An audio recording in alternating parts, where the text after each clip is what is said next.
All right, let's talk about the Titanic. I know. What could a disaster from over 100 years ago possibly teach us about protecting our digital world today? Well, it turns out, pretty much everything.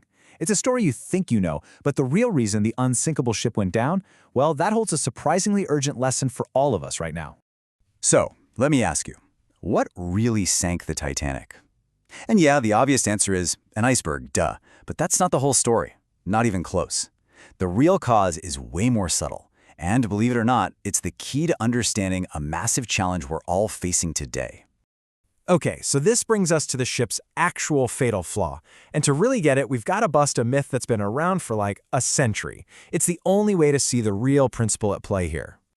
You've all seen the movie, right? This one. Single, catastrophic, 300-foot gash ripping the hull wide open. Well, that's the myth. The reality, which engineers have confirmed, is actually a lot more interesting. The iceberg popped a series of smaller, separate holes along the side. It wasn't one giant wound. It was more like a death by 1,000 cuts. And this is what leads to something called a cascading failure. Let's break down how a bunch of seemingly small, maybe even manageable problems, suddenly snowballed into a totally unsurvivable situation. Now, to really get this whole cascade thing, there's one number you have to remember. Just one. And that number is 4.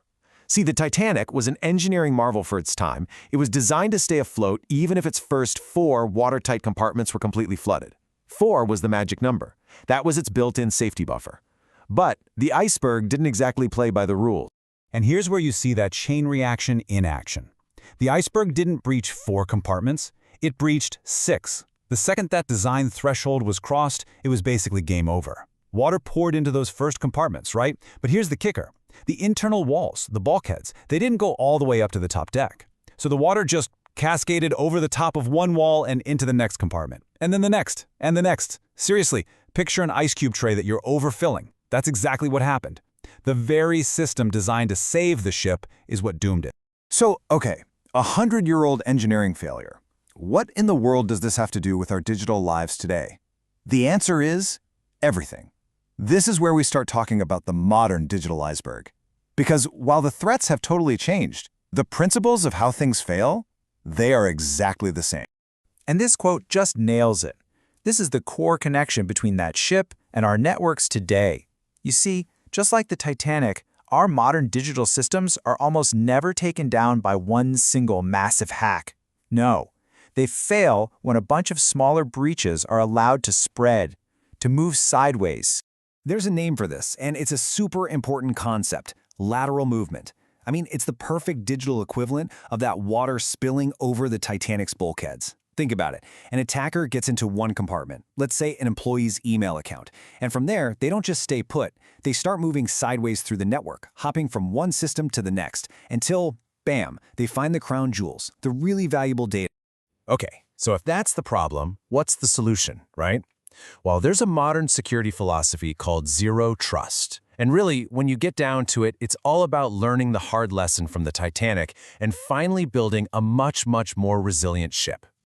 The big idea behind zero trust is actually pretty simple, but it's also profound. You start by assuming that a breach isn't a matter of if it's going to happen, but when.